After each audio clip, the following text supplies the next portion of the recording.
नमस्कार दोस्तों, ज्योतिर्मय चैनल पर आपका फिर एक बार स्वागत करती हूँ। मैं हूँ लक्ष्यता सोनी और फिर एक बार स्वागत करना चाहूंगी जर्मनी से डॉक्टर इंजीनियर प्रदीप सर का, मंजरी मैम का और हरिमोहन सर का। आप तीनों का बहुत बहुत स्वागत है ज्योतिर्मय पर। Thank you very much. Thank you. आज का जो ये डिस्कशन हमारा होने वाला है उसका टॉपिक है ट्रम्प डिपोर्टेशन पॉलिसी। मंजरी मैम, सबसे पहले आपसे जानना चाहूंगी कि क्या हमारे दर्शकों को आप ये समझाएं कि अमेरिका में जो ट्रम्प डिपोर्टेशन पॉलिसी अपना रहे हैं वो क्या है। जी मैम। सिंपल है, America has been a dream for the world. तो उसके कारण क्या होता है, लोग बहुत ज्यादा अमेरिका में लीगली इलीगली घुसना चाहते हैं। जो इलीगली आए हुए माइग्रेंट्स हैं, वो वहां पर बहुत सारी लॉ एंड ऑर्डर कंडीशन कर रहे थे, they are a burden on American tax payer. तो डिपोर्टेशन पॉलिसी ये है कि वो सबके पर्चे जांच रहे हैं, जैसे भारत में भी कहते हैं ना कागज दिखाओ। वो कागज दिखाने के लिए कह रहे हैं और ये कह रहे हैं कि हम जो है जो भी इलीगल माइग्रेंट्स हैं हम उनको बाहर निकालेंगे। तो ये जो क्राइसिस है वो इसलिए है कि केवल अमेरिका नहीं, बहुत सारे देश इसको फॉलो करेंगे। भारत के लिए भी शुभ संदेश है। और इसका इम्पैक्ट जो पड़ रहा है, अभी जैसे इन्होंने कोलंबिया के प्रेसिडेंट से बात की, तो पहले तो जो प्रेसिडेंट है गस्तावो पेट्रो, उन्होंने मना किया कि हम नहीं लेंगे। बाद में उनके ऊपर टैरिफ वगैरह का प्रेशर डाला गया, तो वो ले रहे हैं। तो जब सबसे ज्यादा जो इलीगल करीब 11 मिलियन इनके पास माइग्रेंट्स हैं, जिसमें 4.8 मिलियन खाली मेक्सिको से हैं। नेक्स्ट है ग्वाटेमाला, एल साल्वाडोर और होंडुरास। तो ये जो नीचे की सिटीज हैं, इनसे बहुत ज्यादा इनको माइग्रेशन फेस करना पड़ता है। अब इलीगल माइग्रेंट्स को निकालने के लिए जो मुहिम शुरू हुई है, उसमें इंडिया से भी बात की गई थी कि 18,000 के करीब इलीगल इमिग्रेंट्स हैं, वो भारत आएंगे। और ये भारत के लिए भी अच्छा संदेश है, क्योंकि कुछ लोग, अब भाई हमारी भी इंटरनेशनल रेपुटेशन जाती है कुछ लोगों की वजह से। सेकेंडली, जो हमारे अपराधी चले गए हैं वो वापस आएंगे। और एक मतलब लीगल माइग्रेशन के थ्रू जब ट्रम्प एक्सेप्ट कर रहे हैं, तो इलीगली क्यों जाए, एक क्वेश्चन यहाँ पर ये भी आ जाता है। तो लेकिन वहां पर कुछ जो मेयर भल्ला जैसे लोग हैं, जो न्यू जर्सी के मेयर हैं, वो लोग इस काम में प्रॉब्लम क्रिएट कर रहे हैं। वो ये कह रहे हैं कि हम माइग्रेंट्स को सपोर्ट करेंगे, हम माइग्रेंट्स को इस तरीके से काउंसिल दिलाएंगे और उनको डरने की जरूरत नहीं है, लेकिन इसका इम्पैक्ट आ रहा है। तो इन शॉर्ट, जो कोई भी अमेरिका में इलीगली प्रवेश कर चुका है उसको भेजा जाएगा वापस, ताकि अमेरिका केवल जिनको चाहिए, जिनको वो परमिट करते हैं लीगल माइग्रेशन को प्रमोट करे। लोगों का तर्क ये भी होता है कि अमेरिका एक माइग्रेंट कंट्री है, लेकिन यहाँ पर जानने वाली बात यह है, माइग्रेंट्स उनकी चॉइस के होने चाहिए। किसी भी देश में बाहर के लोग उनकी चॉइस के होने चाहिए। हमारा मन किया हम घुस गए, ये वाली चीज नहीं होनी चाहिए। तो that is in short. Yes. Pradeep sir, आपसे जानना चाहूंगी कि अगर आज की सिचुएशन देखी जाए तो यूरोप में देखी जाए तो करंट सिनेरियो ऐसा है कि इमिग्रेशन अमेरिका से ज्यादा प्रॉब्लम क्रिएट कर रहा है वो यूरोप में है। तो ट्रम्प को देखते हुए क्या यूरोप भी ऐसी डिपोर्टेशन पॉलिसी या इमिग्रेशन पॉलिसी अपनाएगा?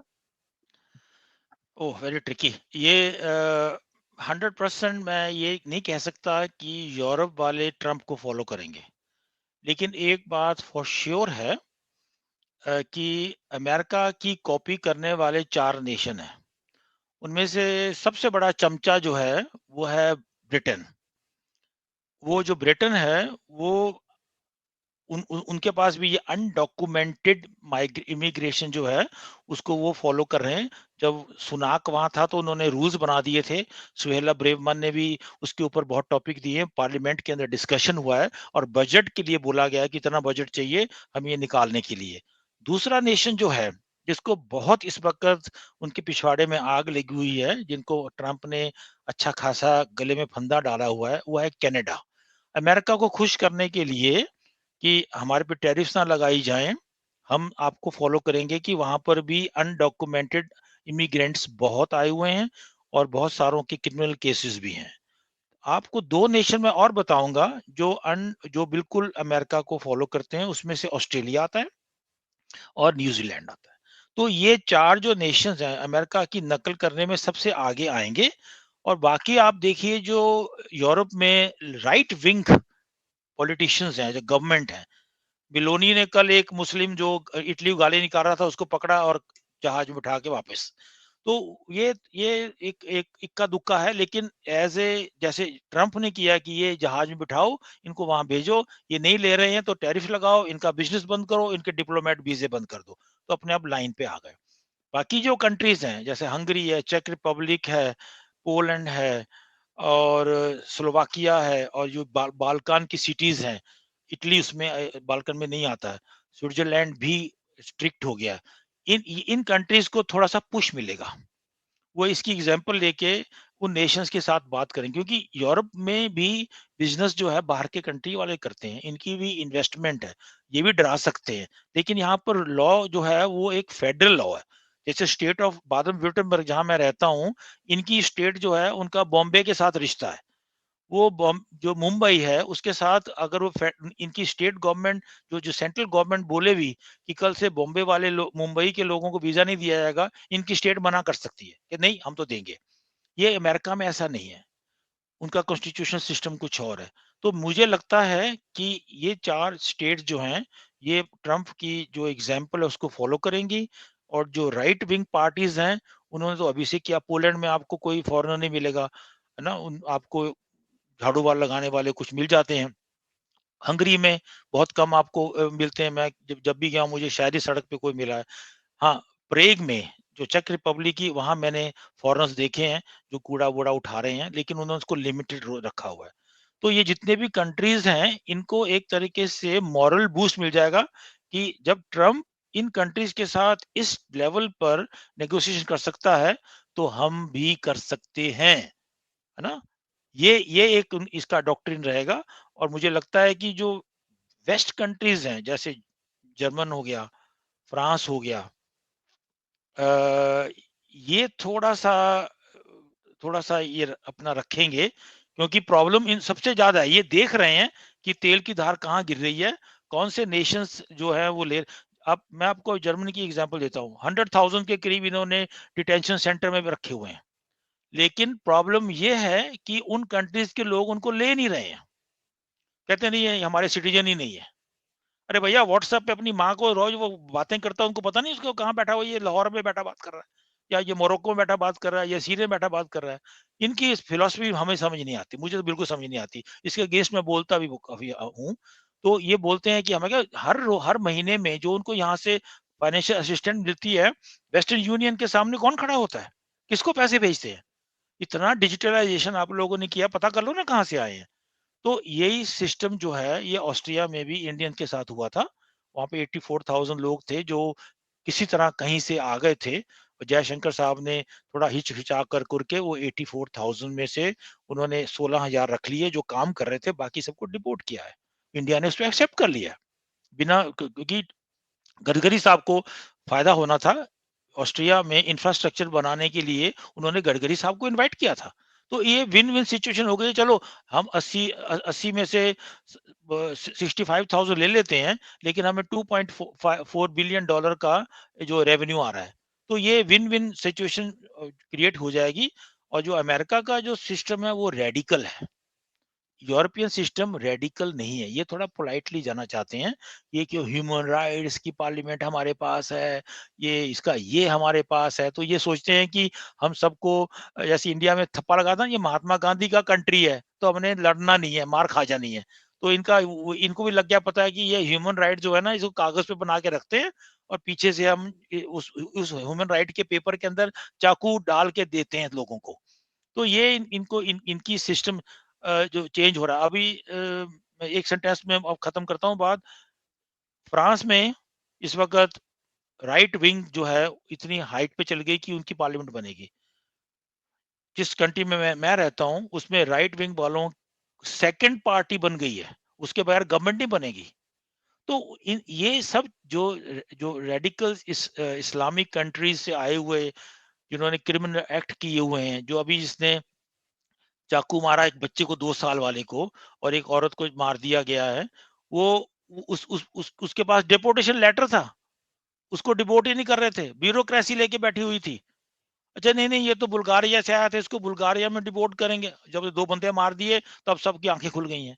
तो ट्रंप कहता है कि ये अनडॉक्यूमेंटेड जो है ये मेरे लिए क्रिमिनल्स हैं, ये मेरे मुल्क में इसका इन्होंने सत्यानाश किया, बेड़ा गर्क किया, इनको निकालो। तो ये इफेक्ट जो है मैं आपको कुछ लाइनों में समझाने की कोशिश कर रहा हूँ कि ये होगा अभी नहीं, शायद हाफ ईयर के बाद या 3 महीने के बाद होगा जरूर। और ये एक डिसेंट वे से करेंगे, ये नहीं बोलेंगे कि जहाज आ रहा है उसको लैंडिंग के लिए बोलो, ये नेगोशिएशन करेंगे। और जो जो ट्रम्प है वो उसकी नेगोशिएशन होती है, नहीं करोगे 50% तारीफ, वीजे बंद और बिजनेस खत्म हो गया। अब कोलंबिया में जैसे मजरी जी छोटी दीदी ने बोला है, उनका 33.6 बिलियन डॉलर का अमेरिका के साथ बिजनेस है, बोला बंद कर दो बिजनेस। वो यानी he wants to go on heights कि हो जाएगा कोई बात नहीं, ये जो केला अनानास मुझे आ रहा है ये मुझे मैं कहीं और से हुई है। ग्वाटेमाला छोटे छोटे कंट्रीज हैं, तो ये होंडुरास, ये जितने कंट्रीज हैं इनके लोग पैदल चलकर आ गए हैं। अब मैक्सिको के बॉर्डर के ऊपर पता नहीं कितने हजार इंडियन बैठा हुआ है, सिर पर डम पकड़ा हुआ है, निकल के आ गए, जमीनें बेची हुई हैं पंजाब हरियाणा से और यहाँ पर आके कहते हैं हमें एंटर होना है। तो उन सब का जो फ्यूचर है वो बहुत डार्क है, और यहाँ पर जो बैठे हुए हैं डिटेंशन सेंटर में उनका फ्यूचर भी बहुत डार्क है।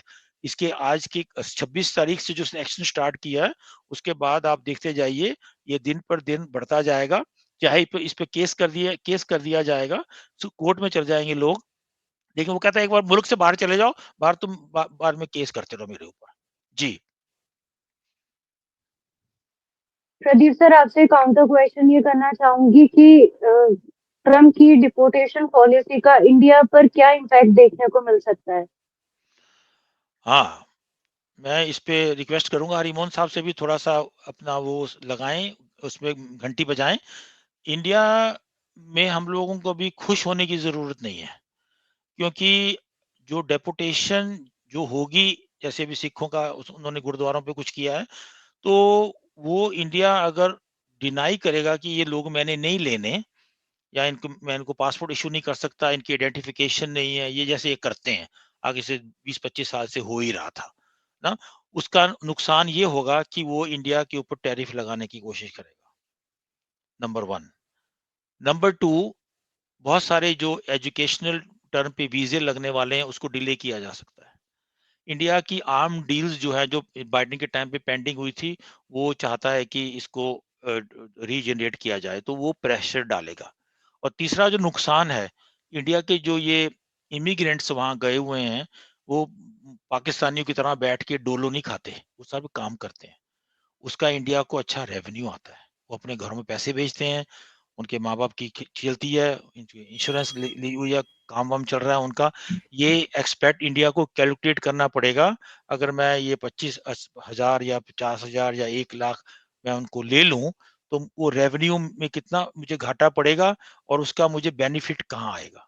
तो ये एक विन विन सिचुएशन भी हो सकती है, और ये इंडिया के लिए एक प्रेशर भी हो सकता है। लेकिन मुझे थोड़ा सा इंफॉर्मेशन मिला है कि जयशंकर साहब इन डिटेल्स के ऊपर बात करके आए हैं। अभी इंडिया का टॉपिक जो है वो वहां यहाँ डिस्कस नहीं हो रहा। जब मोदी साहब के साथ कैबिनेट, फॉरेन मिनिस्ट्री और होम मिनिस्ट्री बैठ के इस पे चॉट आउट करेंगे, तब ये एक ज्वाइंट स्टेटमेंट दिया जाएगा कि अगर इंडिया के लोगों को डिपोर्ट किया जाए तो इंडिया का रिएक्शन क्या होगा। जी हरिमोहन सर, आपसे पूछना चाहूंगी कि जो ट्रम्प के आने से गुरुद्वारा में भी रेड पड़ रही है, न्यू जर्सी में, न्यूयॉर्क में, उस पर आप क्या कहना चाहेंगे? देखिए, इस टाइम पर जो दुनिया में सिनारियो चल रहा है और ट्रंप का जो बिहेवियर है उसको देखते हुए गुरुद्वारों में, सिर्फ गुरुद्वारों में नहीं है, हमें पहली बात तो ये समझनी पड़ेगी, गुरुद्वारों के अलावा चर्चेज के अंदर भी है। अच्छा, मजे की बात यह है, मंदिरों के अंदर ऐसा कोई रेड नहीं, ये बड़ी खास बात है। यानी मस्जिदों के ऊपर रेड पड़ रही है, वो तो खैर ट्रंप तो बिल्कुल ही तूफानी तरीके से उनके पीछे पड़ा हुआ है। चर्च के पीछे भी पड़ गया है कि तुम्हारी हिम्मत कैसे हुई इनको पूरा का पूरा शरण देने की और रिफ्यूज देने की, और गुरुद्वारों के पीछे भी पड़ गया है। अब मुझे ऐसा लगता है हिंदू मतलब मंदिरों के ऊपर ना जाने का मतलब यह है कि कहीं ना कहीं उन्हें एक विश्वास है कि यहाँ पर इस तरीके का कोई भी काम नहीं होता या इस तरीके से कोई भी प्रॉब्लम यहाँ पर नहीं है जो हमारे को लग रही है, दिखाई दे रही है। एक अब इसका दूसरा पार्ट समझिए। दूसरा पार्ट यहाँ पर यह है कि जो मंदिरों की बात की जा रही है या गुरुद्वारों की बात की जा रही है, इसको हम अगर सिर्फ इतना देखते हैं तो मुझे ऐसा लगता है हम थोड़ा नैरोली इस मैटर को देखेंगे। इसको थोड़ा सा पीछे की तरफ पेजेस पलट के देखें तो हमें एक चीज नजर आएगी। मोदी सरकार क्राइसिस में भी प्रॉफिट कैसे निकाल कर लाती है, हमें थोड़ा सा हम इसको देखें तो मुझे ऐसा लगता है कि गुरुद्वारा के अंदर रेड पड़ना या ट्रंप की डिपोर्टेशन पॉलिसी के अंदर से भी बीजेपी या मोदी सरकार जो है या डॉक्टर एस जयशंकर फायदा कैसे कमा के लाती है। मैं इसको अगर देखूं तो मुझे ऐसा नजर आता है कि मैं एग्जांपल देखूंगा रशिया वाला।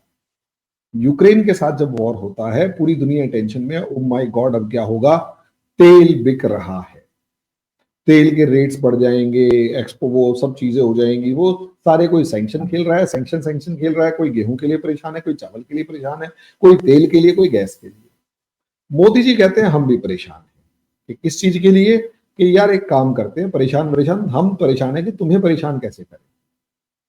मोदी जी रशिया के पास, मतलब भारत सरकार रशिया के पास गई कि भैया तेल कितने रुपए लीटर दोगे, कि भाई साहब क्या बात कर रहे हो, कि देखो यूरोप तो खरीदने वाला है नहीं, हमें कितना कंसेशन दोगे ये बताओ, क्योंकि ये 35% जो भी इंटरनेशनल प्राइसिंग चल रहा होगा उसका 35% हम आपको कंसेशन पे दे देंगे।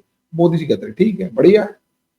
अब वो तेल फिर ऑब्वियस सी बात है यूरोप से पूछो भैया कितने पे लोगे, तो भाई साहब अगर रेगुलर दे दोगे तो हम आपको जो मार्केट प्राइस है उतना तो दे ही देंगे, कि ठीक है डन। इसमें आप सोचकर देखिए रशिया यूक्रेन वॉर में कहां तो यूरोप बेचारा पाई पाई को मोहताज होता जा रहा है, उसका इकोनॉमिक क्राइसिस आ रहा है, अमेरिका वैसे परेशान है, लेकिन इंडिया की इकोनॉमी और दुनिया की इकोनॉमी कोलैप्स करी है 2022 से लेकर 2025 के बीच में। अगर आप देखते हैं दुनिया की इकोनॉमी की हालत खराब हुई है, लेकिन ये भाई साहब अपना पैसा कमा रहे हैं, हमारा जीडीपी बढ़ रहा है, इनकम बढ़ रही है, फॉरेन एक्सचेंज जो फॉरेक्स रिजर्व्स हैं वो $700 बिलियन क्रॉस कर रहे हैं और मजे आ रहे हैं इनको। तो क्यों? क्योंकि इन्हें क्राइसिस मैनेजमेंट आता है, और क्राइसिस में भी ये जब फायदा निकाल सकते हैं तो ये असलियत में ट्रंप की इस डिपोर्टेशन पॉलिसी से फायदा उठाते हुए ही नजर आ रहे हैं। कैसे? मेरा जो अपना मानना है कि ट्रंप एक ऐसा व्यक्ति, ट्रंप का बिहेवियर नेचर इन्हें पता लग गया है। 5-7 बार अगर हम किसी से मिलते हो तो उसकी पूरी औकात पता लग जाती है कि हाँ वो किस लेवल पे क्या बिहेव करेगा। तो ट्रंप क्या बिहेव करेगा ये इन्हें शायद समझ में आ गया। बस ट्रंप की उस दुखती हुई नस को हमारे कहते हैं पकोड़ देना, थोड़ा सा ऐसे पुचकार देना और ट्रंप जो है खुश हो जाए। ट्रंप को क्या चाहिए? बिजनेस। ट्रंप को क्या चाहिए? प्रॉफिट।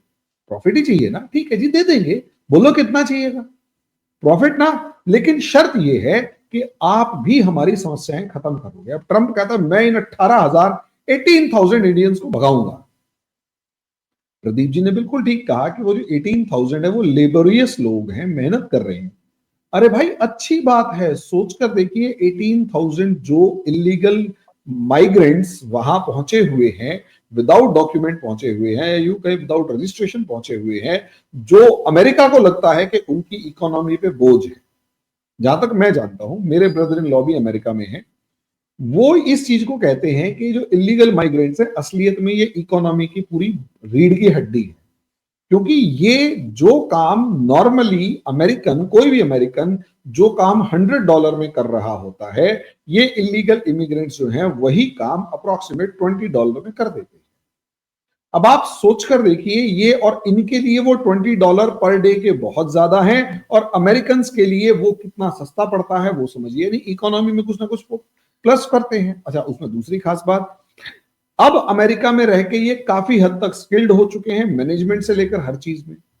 अब मैं ये सोचता हूं कई बार कि मतलब बहुत सिंपल मैनर में कि अगर ये 18,000 की वर्कफोर्स इंडिया वापस आ जाती है तो पहली बात इंडिया के पास इनका रिकॉर्ड होगा कि भैया वहां कर क्या रहे थे। दूसरी बात, ये लोग यहां पर भी खाली तो बैठेगी नहीं, क्योंकि वहां पर भी इन्हें काम करने की आदत पड़ी गई है, तो यहां पर भी करेंगे, थोड़ा कंपैरेटिवली ज्यादा में आएंगे लेकिन करेंगे। लेकिन अमेरिका से लिया एक्सपीरियंस चाहे किसी स्टोर में काम किया या कहीं पर भी काम किया, वो यहाँ पर भी तो आएगा। और इन 18,000 में से 180 भी अगर एंटरप्रेन्योर बनकर निकल गए, क्या बुराई है इंडिया के अंदर? बाकी एक लेबर फोर्स के अंदर काम करेगा, मैं तो इसमें पॉजिटिव ढूंढ रहा हूं। लेकिन इसका एक दूसरा पार्ट है, जहां तक मुझे जो रूबियो से बात हुई है, मार्को रूबियो से, उससे जो बात हुई है डॉक्टर एस जयशंकर की, जिस चीज को मैं इस टाइम के सिनारियो में पढ़ने की कोशिश कर पा रहा हूं वो क्या है? इस टाइम के सिनारियो में मैं पढ़ने की कोशिश कर रहा हूं कि इस टाइम पर बीजेपी या मोदी जी इस टाइम पर इंडिया की सबसे बड़ी चैलेंज को खत्म करने के मूड में, और वो सबसे बड़ा चैलेंज है खालिस्तान। हो सकता है अभी हमारे जो भाई बहन है ये एग्री ना करें कि नहीं खालिस्तान को नहीं छेड़ेंगे, लेकिन मैं ये मानता हूं कि असलियत में यही एक गोल्डन अपॉर्चुनिटी होगी। और मुझे नहीं लगता कि बीजेपी इस गोल्डन अपॉर्चुनिटी को मिस करे या मोदी जी इस गोल्डन अपॉर्चुनिटी को मिस करेंगे कि यार ठीक है चलने दे यार कोई बात नहीं। ये एक गोल्डन अपॉर्चुनिटी है खालिस्तान की अमेरिका और कनाडा में कमर तोड़ने की। कैसे? अगर हम खालिस्तान मूवमेंट को देखें तो सबसे बड़ी बात यह है कि सबसे पहले खालिस्तान को खत्म करने से पहले आप 2014 से 19 के बीच के उठाकर देखिएगा, कभी शहीद दिवस, कभी बाल दिवस, कभी लाल किले के ऊपर हमारे 10 गुरुओं की फोटो लगाना और सब चीजें, ये एक पॉलिसी थी ताकि सिखों को सिग्नल दिया जा सके कि central government is for Sikh community. मुझे कोई दिक्कत, मतलब हम आपको गले लगाना चाहते हैं। और मोदी जी ने इतना मंदिरों का विजिट नहीं किया होगा जितना गुरुद्वारों का विजिट किया है, केसरिया पगड़ी पहन के। कभी बच्चों को वो गोद में बिठा रहे हैं, सिख वो सुखबीर बादल के बच्चों को गोद में बिठा रहे हैं, कभी कुछ कर रहे हैं, कभी कुछ कर रहे हैं। ये सिग्नल था। उसके बाद जब ये सिग्नल 2-4 साल दे दिया, उसके बाद दनादन 2019 आने के बाद जिस तरीके से खालिस्तान की कमर तोड़ी है पंजाब के अंदर, जितने भी वो सारे के सारे वो दबे कुचले, मतलब सांप बैठे हुए थे ना स्लीपर सेल की फॉर्म में, सबको निकाल के आप अंदाजा लगाकर देखिए 1100 से ज्यादा खालिस्तान के लोग इस टाइम जेल में पंजाब में। अब पाकिस्तान के अंदर 20 से ज्यादा खालिस्तानी लीडर जो पंजाब में थे उनको मार डाला, मरवा दिया अननोन गनमैन ने, और बहुत सारी तो खबरें ही नहीं आई। अब आ जाता है इसका तीसरा तार कनाडा से जुड़ा हुआ था। कनाडा में निज्जर से लेकर सबको जब मरवाना शुरू किया है, जब भी उसके ऊपर लगाम कसनी शुरू करी, तो कनाडा और अमेरिका, वो बाइडन, वो कहते हैं भाई इस खालिस्तान को हम खत्म नहीं होने देंगे। इसीलिए सोचकर देखिए, अमेरिका को इतना मजबूर कर दिया कि पन्नू को उसने खुद अपनी कंट्री में बुलाया और पन्नू को कहता है कि इसके पीछे इंडियन एजेंसीज में वो पड़ी हुई है, और तुम्हारी हिम्मत कैसे हुई हमारे एक बंदे को, हमारे एक सिटीजन को मारने की। पोल खोल के रख दी अमेरिका की। हाँ, ये पोल इस तरीके से कि खालिस्तान के पीछे अमेरिका है, वहां पूरे के पूरे खालिस्तान की पोल खुल गई। तो ऑब्वियस सी बात है। अब यहां सोचिए गुरुद्वारा का नाम क्यों उछाला गया? इंडिया तो खुश है 18,000 को लेके, और दीदी बिल्कुल ठीक कह रही थी कि वो अगर आएंगे तो साथ में बहुत सारे क्रिमिनल्स भी आएंगे, या तो वो कनाडा भाग के जाएंगे। और कनाडा के अंदर ट्रूडो के पीछे वैसे ही ट्रंप पड़ा हुआ है कि बेटा तू अब की बार आ गया तो तू धोऊंगा मैं। तो दूसरा जो आ रहा है वो प्रो इंडियन है। जो कंजर्वेटिव सरकार वहां पर आ रही है, उसका नाम मेरे पेरे समथिंग कुछ ऐसा ही नाम है, वो प्रो इंडियन है। और कम से कम प्रो इंडियन नहीं तो मैं इतना कह सकता हूं कि हाँ, अगर वो अपने दम पे विदाउट जगमीत सिंह की सपोर्ट के सरकार बनाने में अगर कामयाब हो गया, तो ये पक्की बात है कि इन खालिस्तानियों को वहां पर भी जगह नहीं मिलेगी। ऑस्ट्रेलिया ने तो भगाना ही शुरू कर दिया है। यूके जैसा कंट्री खुल के आ रहा है कि भाई हमारे खालिस्तानियों के पीछे तुम नहीं पड़ोगे, ये हमारे सिटीजन हैं। अब आप अंदाजा लगाकर देखिए कि इंडिया के लिए यही तो गोल्डन अपॉर्चुनिटी है कि ट्रंप के 4 साल में इस खालिस्तानी नेटवर्क की, खालिस्तानी ड्रग नेटवर्क की जो कमर तोड़ सकते हैं वो तोड़ेंगे। तो मेरे को तो इसमें पॉजिटिव नजर आ रहा है, और आने वाले टाइम में मुझे ऐसा लग रहा है कि इंडिया इसको कैश जरूर करेगा। बाकी तो देखो, अब क्या इस अपॉर्चुनिटी को गवर्नमेंट मिस कर जाती है नहीं करती, वो तो बात की बात है, लेकिन अगर कर गई तो हमें खालिस्तान नाम की प्रॉब्लम खत्म होती हुई नजर आएगी काफी हद तक, क्योंकि सबकी कमर तोड़ चुके हैं। जी मंजू, मैं आपसे जानना चाहूंगी कि इंडिया पर इम्पैक्ट क्या हो सकता है इस डिपोर्टेशन पॉलिसी पर, उसका क्या एड ऑन करना चाहेंगे आप? हमारे यहाँ भी बहुत सारे इलीगल इमिग्रेंट हैं, हमारे यहाँ भी बहुत सारे अपराध हैं, तो हम उनको अगर अपने देश से निकालेंगे तो दूसरे देश से जो हमारे इलीगल्स आ रहे हैं उनको हमको एक्सेप्ट करना पड़ेगा। तो हम ग्रेसफुली उन लोगों को एक्सेप्ट करें कि ठीक है, भारत से इलीगली गए थे, गलती हो गई, सुधार लेते हैं। जिस तरह से ट्रम्प वो कर रहे हैं कि भाई अगर आप यहाँ इलीगली आए हैं, आपने किसी संतान को उत्पन्न किया है, वो संतान अमेरिका की सिटीजन नहीं होती। इसी चीज को उठा करके हम लगा देते हैं। आप रोहिंग्या हैं या बांग्लादेशी हैं, इलीगली आए हैं, यहाँ पर संतान उत्पन्न कर ली, शादी कर ली, आप हमारी लायबिलिटी नहीं, हम आपको डिपोर्ट कर देंगे। आराम से इस चीज को हम इम्प्लीमेंट करेंगे। हमारे अपराध में, हमारी मुसीबतों में बहुत ज्यादा कमी आ जाएगी। दूसरा, बांग्लादेश से अभी हमारे अच्छे संबंध नहीं चल रहे हैं। शेख हसीना होती तो हमें लाज शर्म रखनी पड़ती कि भाई फ्रेंडली नेशन है, क्या करें। लेकिन अभी यूनुस भाई साहब हैं, आराम से मौके का फायदा उठाओ और जितने डिपोर्ट किए, अभी आप खूब सुन रहे होंगे, यहाँ 10 पकड़े गए, यहाँ 12 पकड़े गए। अच्छा, उसके साथ साथ हमने क्या किया है कि जो इनको डॉक्यूमेंट बना के देते हैं और जो इनका आना रहना फैसिलिटेट करते हैं, हम उनको भी गिरफ्तार कर रहे हैं। तो अगर हम किसी देश से केवल 18,000 लोग ले करके अपने आके लाखों करोड़ों साफ कर देते हैं, तो ये सस्ता सौदा है, फायदे का सौदा है। तो अभी हम अपना घर खाली करेंगे, जहां पर हमको बाउंड्री बनानी है। जैसे बर्मा से भी, सॉरी, म्यांमार से भी बहुत सारे लोग आ जाते हैं जो मणिपुर में प्रॉब्लम किए हुए हैं। तो वो सारी चीज हम चेक एंड बैलेंस कर लेंगे इसी पॉलिसी के तहत। और चूंकि अमेरिका इसे कर रहा है और सारा नैरेटिव एक हिसाब अमेरिका से स्टार्ट होता है, तो हमको कोई कुछ कह नहीं सकता।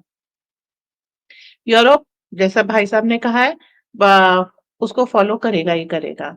तो वर्ल्ड ओवर एक करेक्शन हम आते हुए देख रहे हैं कि किसी भी देश में आप अपने फायदे के लिए इलीगली नहीं जाएंगे। तो एक ओवरऑल ह्यूमन ट्रैफिकिंग में बहुत कमी आएगी, क्योंकि ह्यूमन ट्रैफिकिंग में एक सबसे बड़ी समस्या है। जैसे भारत से मान लीजिए 25,000 लोग इलीगली मूव करने के लिए चल दिए। अब वहां अगर 1,000 भी पहुंचे, तो कोई ये नहीं कहेगा कि मेरा बेटा या मेरा भाई या मेरा पति जो कुछ भी है वो इलीगली वहां पे जा रहा था, फेक डॉक्यूमेंट्स पे जा रहा था। ओके। दूसरी चीज, जब ये लोग जो खालिस्तानी है, ये यहाँ पे जमीनें वगैरह बेच करके अपराध करके वापस गए, तो जो हमारे पास एक लाइन ऑफ एक्शन है, उसके हिसाब से हम इनका पूरा नेटवर्क ट्रैक डाउन कर लेंगे। उसमें सिर्फ खालिस्तानी नहीं होंगे, उसमें पॉलिटिकल पार्टीज भी होंगी, उसमें और लोग भी होंगे। तो उस पूरे नेटवर्क को हम डिस्ट्रॉय कर देंगे, जो लॉन्ग टर्म में भारत के लिए बहुत अच्छा है। तो मैं इस पॉलिसी का हमेशा स्वागत करती हूँ। अगर हम अपने 18,000 ले लेते हैं तो हमको अच्छा, एक और भी है, यहाँ विजय माल्या भाग गया, मेहुल चौकसी भाग गया, ये सारे लोगों के आने में भी बहुत आसानी हो जाएगी। अभी हम मुंबई टेरर अक्यूज तस्वुर राणा को भी लेकर के आ रहे हैं। तो हम फिर एक ऐसी रिलायबल कंट्री बनते नजर आ रहे हैं, जो अगर किसी एक्स्ट्रेडिशन की मांग करती है तो वो पूरा किया जाएगा, और जो हमारी चीजें हैं वो एक्सेप्ट की जाएंगी। तो ये अच्छा स्टेप है जी। प्रदीप सर, आप कुछ ऐड ऑन करना चाहेंगे? हाँ, मैं 2 चीज़ें ऐड करूँगा। मंजरी जी ने बहुत अच्छी बात बोली है, उसी पर मैं थोड़ा-सा करूँगा, और एक सेंटेंस हरिमोहन सर उनका मैं उसमें ऐड ऑन करूँगा। आप ये जो गुरुद्वारों के ऊपर न्यूयॉर्क और न्यू जर्सी में ये जो रेड हुआ है, ये ऐसे नहीं हुआ है। दिल किया जी करके रख दो। इनकी एसोसिएशन है, एक नैपा है, जो नॉर्थ अमेरिकन पंजाबी एसोसिएशन है, जो कैलिफोर्निया में बेस्ड है, और दूसरी जो उनकी है SALDEF कहते हैं उसको, वो है Sikh American legal defence and education fund. ये उनके पीछे पड़े हैं कि इनकी एसोसिएशन को पैसे कहाँ से आते हैं। अमेरिका में सबसे बड़ा ऑफेंड होता है टैक्स का। इलीगल बंदे को वो कर कोई बात नहीं, ओशो को उन्होंने टैक्स में फंसा के डिपोर्ट किया था ना। तो ये अभी उनका डिपार्टमेंट जो है, इन्होंने उनको हिलाना स्टार्ट कर दिया है। इनकी मूवमेंट स्टार्ट होगी, क्योंकि बहुत सारे इलीगल लोग जो हैं वो गुरुद्वारों में जाते हैं, वहीं पर इनके एजेंट बैठे हुए हैं, वो इनको नौकरियां दिलाते हैं। ये यूरोप में भी यही हाल है और इंग्लैंड में भी यही हाल है, गुरुद्वारों में ही एजेंटी होती है। तो उसको मालूम है कि यहीं पर सब कुछ है, और वो इन चीजों को क्रैक डाउन करेगा, इनका रिड्यूस करेगा इतना ज्यादा कि ये टीथ लेथ जो है ना, ये शेयर बन जाए। और दूसरा, जो एनालिटिक करने वाले हैं, इंडियन जो थिंक टैंक बैठा हुआ है, उसमें वो खन्ना साहब भी हैं, वो बोलते हैं कि अमेरिका की जो फॉरेन पॉलिसी में ये जो छोटे-छोटे गुंडे बदमाश हैं, इनको रखने की इनको आदत है। पन्नू इनकी नज़र में गुंडा बदमाश है। ये कभी भी इंडिया के खिलाफ उसको यूज़ करने की कोशिश करेंगे। लेकिन अब मोदी साहब जो आए गए हैं, तो वो ये सोचेगा कि मुझे या सोच रहा है कि मेरी कंट्री में बैठकर ये इंडिया को धमकी नहीं दे सकता। इसने धमकियाँ दी हुई हैं बाइडेन के टाइम पर, ओबामा के टाइम पर भी इसने बोली हैं। ये कुछ नहीं बोले। जब ट्रम्प 4 साल रहा था, पन्नू ने कोई ऐसी बदतमीज़ी वाली बात नहीं की है। और दूसरा जो जो जो जो अमेरिकन सोसाइटी है, वो थोड़ी-सी डिवाइडेड है कि अगर ये इमिग्रेंट सारे के सारा निकाल देंगे, तो हमारे घर में जो वेनेजुएला की या मेक्सिको की लड़कियाँ काम करती हैं, बर्तन साफ करती हैं, हाउस होल्ड में काम करती हैं, टेक्सास का हर ज़िम्मेदार जो है, उसके घर में 1-2 इल्लीगल काम करने, कैलिफ़ोर्निया के बड़े-बड़े फार्म्स हैं, जहाँ बादाम है, एवोकाडो है, वहाँ इंडियंस काम करते हैं। तो वो एकदम से उनका इतनी जल्दी उनको निकाल नहीं सकता। लेकिन इसने जो स्टार्ट किया है, इसका एक मैसेज ये होगा कि जो अभी सिर पे बोरी रख के उधर तरफ आ रहे हैं ना, वो बंद हो जाएँगे। ना ये दोनों तरफ से इसका सोचने का ढंग है। ये इसको मालूम है कि अगर मैं यहाँ पर एक हिलाऊँगा, तो यहाँ चिड़ियाँ निकलेंगी ना, शिकार करते हैं ना। ठर करिए कुत्ता भगा दिया पीछे और जाओ गन लेके बैठे हैं, ठाठा 2 गोलियाँ मार ली, चिड़िया नीचे उतार ली। तो इसने ही वो चिड़ी मारने वाला सिस्टम स्टार्ट किया है कि बुश को हिलाओ और अपने जो नेक्स्ट वाला बुश है वो अपने आप ही उसमें उड़ जाएँगी। तो इसने इसको एक एक और ढंग से सोचने का तरीका और दूसरा ये सोचता है कि जितने भी इल्लीगल हैं वो कोई टैक्स देते नहीं है और इसको ज़रूरत है। और इंडिया के साथ जितने भी एमओयूज़ लिखे गए थे, वो 60% बाइडेन ने उसको उनको एक तरफ किया हुआ है, उसके ऊपर काम ही नहीं हो रहा। उसमें लॉकहीड मार्टिन है, बोइंग का चक्कर है, लॉकहीड मार्टिन है और भी मैं कंपनियों के नाम दिला सकता हूँ, जिनके बिज़नेस जो हैं वो इंडिया के में ठप हुए हैं और इंडिया के बहुत सारे प्रोग्राम जो है बन नहीं रहे हैं। तो ये कहता है कि ये हमें उससे क्या मतलब? इतना बिज़नेस हम करेंगे इंडिया के साथ उसकी उसने एस्टिमेशन भी ली है। अब आप देखते जाइए जो नेक्स्ट ट्रिप जो पीएम साहब का होगा वो अमेरिका का होगा। इसीलिए तो उनकी उनकी ओथ पे गए ही नहीं क्योंकि 2 बारी जाना इतना अच्छा बनता नहीं है। तो उन्होंने भी डिप्लोमैटिक कार्ड्स खेला है और ये वर्ल्ड की प्रेस जो यहाँ की यूरोप वेस्टर्न प्रेस जो है थोड़ी-सी लिबरल भी है, थोड़ी-सी कंज़र्वेटिव भी है। उसमें 2-3 न्यूज़ चैनल ऐसे हैं जो बहुत इंडिया के खिलाफ भी बोलते हैं और बहुत सारे इंडिया के हक में भी बोलते हैं। वो भी यही बोलते हैं कि ये एक एक्सिस ऑफ फ्रेंडशिप सर्कल बनेगा। इंडिया में मोदी साहब होंगे, यूरोप में मेलोनी, ईस्ट यूरोप और बाकी जितने भी राइट विंग पार्टीज़ को लेकर ये एक एक एक अपना एक गढ़ बनाएगा, जिसमें इसने बिज़नेस भी करना है और अपना डॉक्ट्रिन भी चलाएगा। बस यही मैं ऐड ऑन करना चाह रहा था। तो क्योंकि ये थोड़ा-सा पॉइंट मेरे से रह गया था बोलते हुए, तो सोचता हूँ कि शायद पब्लिक को थोड़ा-सा क्लियर हो जाएगा। Thank you. जी हाँ। Thank you so much sir. Harimohan sir, आपसे कंक्लूडिंग रिमार्क चाहूंगी। कंक्लूडिंग रिमार्क यही है, आने वाला समय देखने लायक होगा कि दुनिया में कितने बड़े बड़े बदलाव इन 4 साल में होने वाले हैं।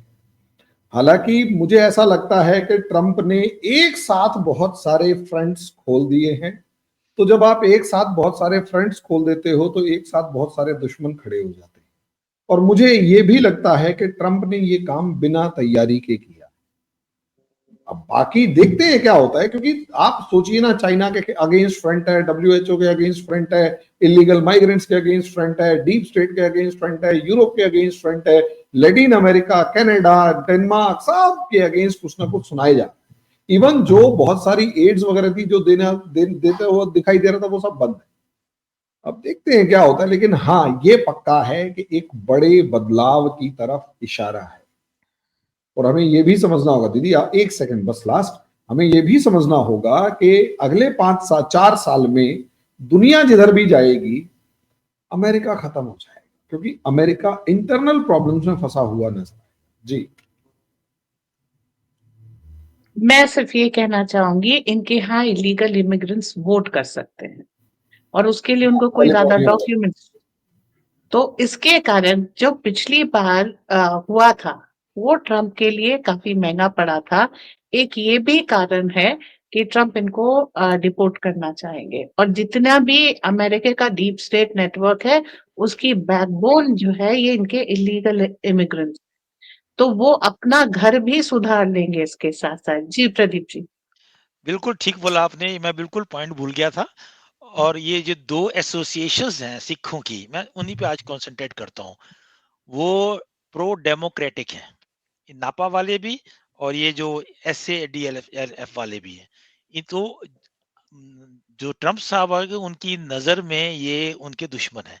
इन्होंने ओपनली एक बार नहीं बोला और ना ही उसकी मीटिंग्स में इन्होंने अपना रिप्रेजेंटेटिव भेजा। ये जो इनकी जो सतनाम सिंह चहल है, उसने ट्रम्प को कभी प्रेज़ नहीं किया। और दूसरी जो उनकी किरण कौर गिल है, जो SADF की जो चेयरमैन है, या डिप्टी कोई, वो लोकेटेड इन वॉशिंगटन। तो आप वॉशिंगटन में जितने प्रोग्राम हुए हैं, उसमें इन लोगों की कोई प्रेज़ेंस नहीं थी। तो ये आदमी बेवकूफ नहीं, इसको मालूम है कि ये लोग यहाँ रहते हैं और इनको फंड मिलते हैं एज एसोसिएशन, इनके कुछ टैक्स भी फ्री हैं। और ये उसके बावजूद भी ये मेरे लिए इन्होंने आवाज निकाली। और उसने पेंसिल्वेनिया में मैं क्या बोला था, आई लव हिंदू, है ना, कहता India is a great country, I love Hindu. तो जो इंडिया के हिंदू एसोसिएशंस के थे लोग, उसमें तुलसी गेबार्ड भी आती है, उन्होंने ओपनली ट्रम्प को सपोर्ट किया।